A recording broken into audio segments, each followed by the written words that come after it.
ORR toll టెండర్లపై విచారణకు CM ఆదేశించారు. అవకతవకలపై సమగ్ర విచారణకు ముఖ్యమంత్రి రేవంత్ రెడ్డి ఆదేశించినట్టుగా తెలుస్తోంది. నివేదిక ఇవ్వాలని హెచ్ఎండిఏ జాయింట్ కమిషనర్ కూడా ఆయన ఆదేశించారు.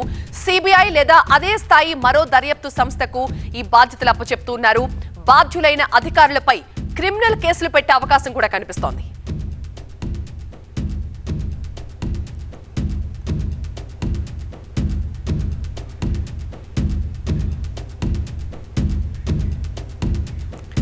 సో మా ప్రతినిధి ప్రభాకర్ మనకి లైవ్ లో జాయిన్ అవుతున్నారు మరింత సమాచారం అందించడానికి. ప్రభాకర్, వరుస పెట్టి సీఎం 4 రోజుల క్రితం చెప్పిన తర్వాత నుంచి వరుసగా ఈ దాడులు అయితే కొనసాగుతూ ఉన్నాయి. బాధ్యులైన అధికారులపై క్రిమినల్ కేసులు కూడా పెడతామంటున్నారంటే ఈ విషయాన్ని ఎంత సీరియస్ గా తీసుకుంటున్నారో అర్థమవుతోంది.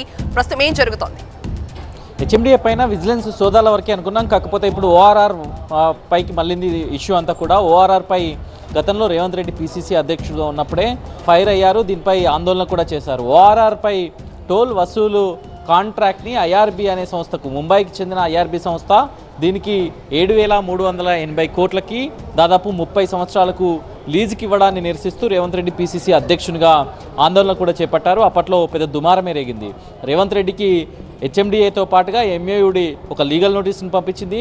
లీగల్ నోటీసును వెనక్కి తీసుకోకపోతే క్రిమినల్ కేసు పెడతా అని కూడా రేవంత్ రెడ్డి గతంలో హెచ్చరించారు. సీఎం అయిన తర్వాత దీనిపైన ఒక్కసారిగా కాన్సన్ట్రేట్ చేశారు. ఈరోజు ఎంఏయుడి రివ్యూ జరుగుతుంది. ఎంఏయుడి రివ్యూలో హెచ్ఎండిఏ టోల్కు సంబంధించిన ఈ కాంట్రాక్ట్ పైన సీఎం స్పెషల్ కాన్సన్ట్రేట్ చేసినట్టే చెప్పొచ్చు. దీనికి సంబంధించి విధి విధానాలన్నీ కూడా ఎట్లాంటి విధానాలను అవలంబించి ఈ సంస్థలకు ఇచ్చారు, అసలు ఎలాంటి ప్రాతిపదిక ఉంది, అసలు ఐఆర్బీకి ఉన్న అనుమతులు ఏంటి, అసలు దానికి ఉన్న ఏ పద్ధతి ప్రకారం ఇచ్చారనే దానిపైన సీఎం మొత్తం నివేదిక అడిగినట్లుగా తెలుస్తుంది. ఎందుకంటే 7,380 కోట్లు అనేది చాలా చిన్న కాంట్రాక్ట్. ఇది దాదాపుగా 30 నుంచి 40 వేలకు ఇవ్వాల్సిన కాంట్రాక్ట్ను 7,380 కోట్లకు మాత్రమే ఇచ్చారు. 30 ఏళ్ల పాటు దీన్ని దారాదత్తం చేశారు అని గతంలో రేవంత్ రెడ్డి ఆరోపించిన నేపథ్యంలో ప్రభుత్వంలోకి వచ్చిన తర్వాత సిబిఐ లేదా దానికి సమానమైన మరో సంస్థను అంటూ రేవంత్ రెడ్డి ఉటంకించారు. కాకపోతే ఇక్కడ ఒక చిన్న టెక్నికల్ ఇష్యూ ఉంది. గతంలో ఉన్న ప్రభుత్వం సిబిఐని రాష్ట్ర ప్రభుత్వంలో బ్యాన్ చేసింది. సిబిఐతో ఎంక్వైరీ చేయించాలంటే మాత్రం ఇప్పుడు రాష్ట్ర ప్రభుత్వం దాన్ని రివోక్ చేయాల్సి ఉంటుంది. సో రివోక్ చేస్తారా లేకపోతే సమానమైన ఇంకో దర్యాప్తు సంస్థతో దర్యాప్తు చేయిస్తారా అనేది అయితే చూడాల్సి ఉంది.